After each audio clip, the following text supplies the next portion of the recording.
തിരിച്ചു വന്നിട്ടുണ്ടായിരുന്നു. Same situation. അങ്ങനെ വന്നത് ഞങ്ങൾ എടുത്ത് പറഞ്ഞപ്പോഴത്തേക്കും അവർ അതിനെ ചൂണ്ടിക്കാട്ടിയിട്ട് അവരുടെ കയ്യിൽ ഫണ്ടില്ല എന്നുള്ള കാര്യമാണ് പറഞ്ഞത്. ഫിഷറീസ് ബഡ്ജറ്റൊക്കെ യാഥാർത്ഥ്യമാണ് അവർ പറഞ്ഞത്. അവരുടെ കയ്യിലുള്ള സാധനങ്ങൾ അവർ ഉപയോഗിക്കുന്നുണ്ട്. പക്ഷെ അവർക്ക് അനുവദിച്ചിട്ടുള്ള സാധനങ്ങളെ അവർക്ക് ഉപയോഗിക്കാൻ പറ്റുള്ളൂ എന്നുള്ളതാണ് വാസ്തവം. അതായത് ഫിഷറി സൊസൈറ്റിക്ക് വേണ്ടിയിട്ട് എന്താണ് ഇത്ര കാലം 2017 ശേഷം 2017 തുടങ്ങിയപ്പോ ഓക്കി വന്നു. ഈ ഓക്കിക്ക് ശേഷവും ഇന്ന് 2026 ആയിട്ടും സെയിം റെസ്ക്യൂ ഓപ്പറേഷൻ ആണ്. അത് അതായത് തെറ്റായ ഒരു റെസ്ക്യൂ ഓപ്പറേഷൻ ആണ്. അത് നമുക്ക് വിജയം കണ്ടെത്താൻ സാധിക്കുന്നില്ല. വീണ്ടും അതേ റെസ്ക്യൂ ഓപ്പറേഷൻ ആണ് ഇതുവരെ നമ്മൾ ഫോളോ ചെയ്തുകൊണ്ടിരിക്കുന്നത്. എന്തുകൊണ്ടൊരു അപ്ഡേഷൻ കൊണ്ടുവരുന്നില്ല? ഒരു ലോക്കലൈസ്ഡ് വെതർ സിസ്റ്റം ഇല്ല, 2-way കമ്മ്യൂണിക്കേഷൻ ഇല്ല. SOP എന്താണ്? നിങ്ങളുടെ SOP എന്താണ്? ഈ റെസ്ക്യൂ ഓപ്പറേഷന്റെ SOP എന്താണെന്ന് ചോദിച്ചാൽ അവർക്ക് പറയാനില്ല. ഇതാണ് നമ്മുടെ റെസ്ക്യൂ ഓപ്പറേഷൻ, അല്ലെങ്കിൽ അവർ നമ്മളെ പ്രൊട്ടക്ട് ചെയ്യുന്ന രീതി. അതൊരു ജനറലാണ്. എന്ത് അപകടം വന്നാലും അത് തന്നെയാണ് നമ്മൾ യൂസ് ചെയ്യുന്നത്. പക്ഷെ കടലിനും കരയ്ക്കും വ്യത്യസ്തമായ രീതിയിലുള്ള സത്യം ഉണ്ട്. കര പോലെയാണോ കടൽ?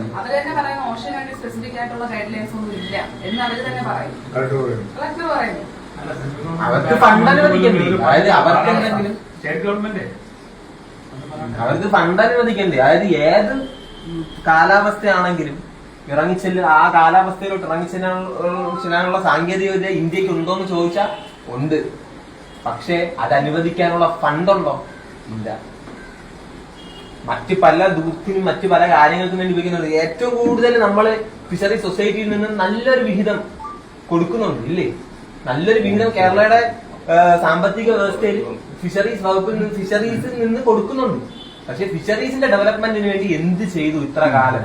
എന്ത് ചെയ്തു എന്നുള്ളതാണ്. നേവിയുടെ സഹായങ്ങളൊന്നും പലപ്പോഴും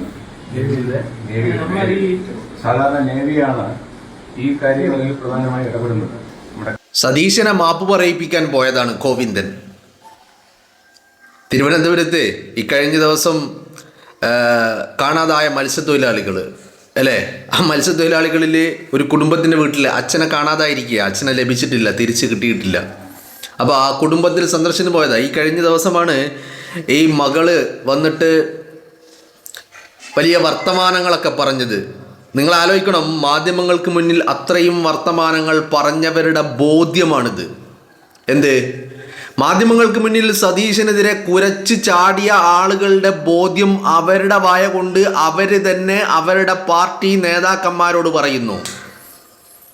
അപ്പോൾ സതീശനെതിരെ കുരച്ച് ചാടിയത് എന്തിനാണ്? ഒന്നാമത്തെ ചോദ്യം. ഇനി അതവിടെ നിൽക്കട്ടെ, വല്ല ആരെങ്കിലും പറഞ്ഞു കൊടുത്തിട്ടുണ്ടാവും സതീശനെതിരെ കുരക്കണം മാധ്യമത്തിന് മുന്നിൽ, TV ചാനലുകൾക്ക് മുന്നിൽ മാധ്യമങ്ങൾക്ക് നേരെ കുരക്കണമെന്ന് ആരെങ്കിലും പറഞ്ഞു കൊടുത്തിട്ടുണ്ടാവും. ആയിക്കോട്ടെ. ഇനി അതല്ല, അവരുടെ അച്ഛനെ നഷ്ടപ്പെട്ടതിലുള്ള വേദന കൊണ്ടാണ് സതീശനെതിരെ കുരച്ചതെങ്കിൽ എന്തേ ഗോവിന്ദനും ടീമും പോയപ്പോൾ ഈ കുര ഉണ്ടായില്ല? മനസ്സിലായില്ലേ? കാരണം ബോധ്യങ്ങളാണ്. ആ പയ്യൻ ചോദിക്കുന്ന ചോദ്യമുണ്ട്. ആ അച്ഛനെ നഷ്ടപ്പെട്ട ആ മകൻ്റെ ചോദ്യമുണ്ട്. കഴിഞ്ഞ 2017 ശേഷം 2026 വരെ എന്ത് മാങ്ങാ തൊലിക്കുകയായിരുന്നു എന്ന്.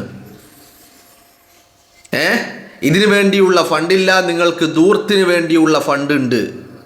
അപ്പോൾ നിങ്ങളൊന്ന് ആലോചിച്ച് നോക്കണം, എന്ത് മാങ്ങാ തൊലിയാണ് ഉണ്ടാക്കിയത്. ഞാൻ ചോദിക്കുന്നത്, കഴിഞ്ഞ 10 വർഷക്കാലം പിണറായി വിജയൻ, ഞാൻ കൃത്യമായിട്ട് പറയുന്നു, ഈ 2026 ഒരു ഫ്ലഡ് എന്ന് പറയാൻ പറ്റുമോ ചോദിച്ചാൽ പറ്റും. ഇനി സാങ്കേതികമായിട്ട് പറ്റുമെന്ന് ചോദിച്ചാൽ പറ്റൂല. അപ്പോൾ അങ്ങനത്തെ ഒരു സിറ്റുവേഷൻ, ഫ്ലഡ് എന്ന് തന്നെ നമുക്ക് പറയാം. ഇങ്ങനെ ഒരു സിറ്റുവേഷൻ എന്തിനധികം നിങ്ങളൊന്ന് ആലോചിച്ച് നോക്ക്. Alappuzha to Changanassery AC road, ഈ AC റോഡിൽ വെള്ളം കയറി അല്ലേ?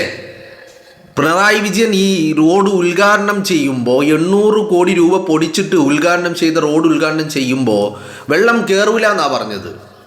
എന്ത് തന്നെ സംഭവിച്ചാലും വെള്ളം കയറൂല. ആയിക്കോട്ടെ, കയറൂല, കുഴപ്പമില്ല, നമുക്ക് പ്രശ്നമൊന്നുമില്ല. അപ്പോൾ ഇവിടെ ചെയ്യേണ്ടത് 2018 ഒരു മഹാപ്രളയം ഉണ്ടായിട്ട് ആ പ്രളയത്തിന് ശേഷം പ്രളയം കഴിഞ്ഞിട്ട് ചെയ്യേണ്ട ഒരുപാട് കാര്യങ്ങളുണ്ട്. അതിലേറ്റവും വലിയ ഒരു സംഭവം എന്താണെന്ന് വെച്ചാൽ ഈ പറയുന്ന പ്രളയത്തിൽ വന്നടിഞ്ഞിരിക്കുന്ന മാലിന്യങ്ങൾ, വേസ്റ്റുകൾ, മണ്ണുകൾ, ചളി, മണൽ എന്നിവ നീക്കം ചെയ്യുക എന്നുള്ളതാണ്. 2026 പിണറായി വിജയൻ 2026 മെയ് 18 സർക്കാർ അധികാരമേൽക്കുന്നത്.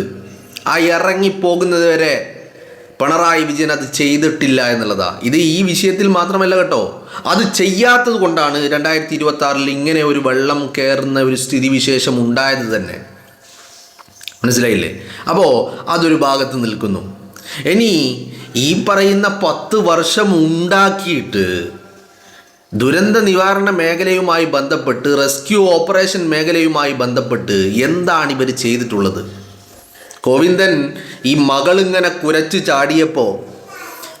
ചാടിയപ്പോൾ എന്നാൽ പിന്നെ നമുക്കൊന്ന് പോകാം, നമുക്ക് അവിടെ പോയിട്ട് എന്തായാലും കത്തി നിൽക്കുകയാണല്ലോ, കുറച്ച് എണ്ണ ഒഴിച്ചിട്ട് വരാം എന്ന് കരുതിയിട്ടാണ് പോയത്. പക്ഷേ തീ പിടിച്ചത് ഗോവിന്ദൻ്റെ മൂട്ടിനാണ് എന്നുള്ളതാണ്. ഇതിൽ ഇതിപ്പോൾ സ്വകാര്യമായിട്ട് പറഞ്ഞ് ഗോവിന്ദൻ്റെ കാതിൽ പറഞ്ഞ കാര്യങ്ങളായിരുന്നെങ്കിൽ ഇത്ര വലിയ പ്രശ്നമില്ല. കാരണം ഗോവിന്ദൻ നാണം കെട്ട് അവിടെ നിന്ന് ഇറങ്ങി വരാം എന്നുള്ളതായിരുന്നു. പക്ഷേ ഇതിപ്പോൾ കേരളക്കാരെ ഒന്നടങ്കം ഈ ന്യൂസ് ചാനലുകളുടെ ഈ ദൃശ്യങ്ങളൊക്കെ എത്തിയിട്ടുമുണ്ട്.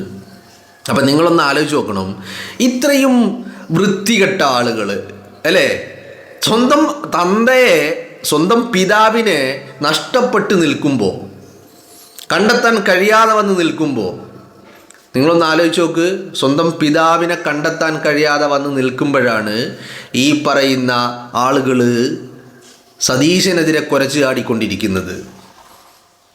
അതും 2 മാസം മാത്രമായി അധികാരത്തിലിരിക്കുന്ന. കുരച്ചോട്ടെ, നമുക്ക് കുഴപ്പമൊന്നുമില്ല കേട്ടോ. പക്ഷേ അതിനൊക്കെ ഒരു മാന്യതയുണ്ടായിരുന്നു. ആ മകള് സതീശനെതിരെ ഉപയോഗിച്ച വാക്കുകൾ എന്നൊക്കെ പറയുന്നത് അത് ഒരു വലിയ വാക്കുകളാണ്. അത് സ്വാഭാവികമായിട്ടും ഈ ബിജിലിമോൻ ഏത് നമ്മളെ മറ്റേ ബിജിലിമോനില്ലേ, ആ ബിജിലിമോൻ അത്തരത്തിലുള്ള ആളുകൾ അവിടെയും ഉണ്ടായിട്ടുണ്ട് എന്നുള്ളതാണ്. അത്തരത്തിലുള്ള ആളുകൾ തന്നെയാണ് സതീശനെതിരെ കുരച്ച കണ്ടപ്പോൾ ഗോവിന്ദനെയും കൂട്ടി അങ്ങോട്ട് ചെന്നത്. ഒറ്റ ഉത്തരം ഇതാണ്. ഇന്ന് പ്രളയത്തിൽ അകപ്പെട്ട ആരൊക്കെയുണ്ടോ, കേരളത്തിൽ ഈ മഴ കൊണ്ട് എന്തൊക്കെ നഷ്ടങ്ങൾ ഉണ്ടായിട്ടുണ്ടോ, ആർക്കൊക്കെ ജീവഹാനി സംഭവിച്ചിട്ടുണ്ടോ, ഇതിനൊക്കെ മറുപടി പറയേണ്ടത് പിണറായി വിജയനും CPM-ഉമാണ്. കാരണം കഴിഞ്ഞ 10 വർഷക്കാലം 2018 പ്രളയമുണ്ടായിട്ട് പോലും, 18 19 ഉണ്ടായിട്ട് പോലും, അതിനുശേഷമുള്ള കാലത്തിൽ 18 കഴിഞ്ഞ് 19 ഉണ്ടായി, എന്നിട്ടും 6 വർഷം കിട്ടിയിട്ട്, അല്ലെങ്കിൽ 7 വർഷം 8 വർഷം 10 വർഷം തന്നെ കിട്ടി, എന്നിട്ടും എന്തേ ഇതിനെതിരെയുള്ള ഒരു എന്തെങ്കിലും ഒരു പ്രവർത്തനം എവിടെയും നടത്തിയിട്ടില്ല എന്നുള്ളതാണ്. മറിച്ച് പ്രളയം ഉണ്ടായതുകൊണ്ട് പിണറായി വിജയൻ എന്ത് പറ്റി? കൊച്ചുമോന് അങ്ങ് നെതർലാൻഡ്സിൽ ചെന്ന് ഒരു ബർത്ത്ഡേ ആഘോഷിക്കാനുള്ള വകുപ്പുണ്ടായി കേരളത്തിൽ പ്രളയമുണ്ടായതുകൊണ്ട്. അതല്ലേ സംഭവിച്ചത് യഥാർത്ഥത്തിൽ. ഇതിനപ്പുറം എന്തെങ്കിലും സംഭവിച്ചിട്ടുണ്ടോ? നിങ്ങളൊന്ന് ആലോചിച്ച് നോക്ക്. അപ്പോൾ ഇത്തരം ആളുകൾ, കഴിഞ്ഞ കാലങ്ങളിലൊന്നുമില്ലാത്ത ഈ സഖാക്കളുടെ ഒരു സ്വഭാവം, എന്ത് ഭരണമില്ല, അതുകൊണ്ട് കേരളം അങ്ങോട്ട് നശിച്ച് നാറാണക്കല്ലെടുക്കട്ടെ. കഴിഞ്ഞ കാലങ്ങളിൽ പ്രളയം വന്നപ്പോൾ കേരളം ഒന്നടങ്കം നിന്നത്.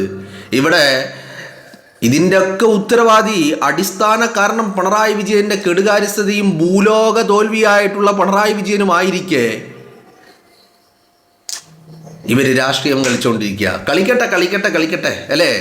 അപ്പം ഞാനിങ്ങനെ ആലോചിക്കുക, എന്തേ ഗോവിന്ദൻ്റെ മുന്നിൽ ഈ മകൾക്ക് ഈ ശൗര്യവും ഈ എന്താ പറയേണ്ടത് നാവൊന്നും പൊന്താതിരുന്നത് എന്നുള്ളതാണ് ഞാനിങ്ങനെ ആലോചിക്കുന്നത്.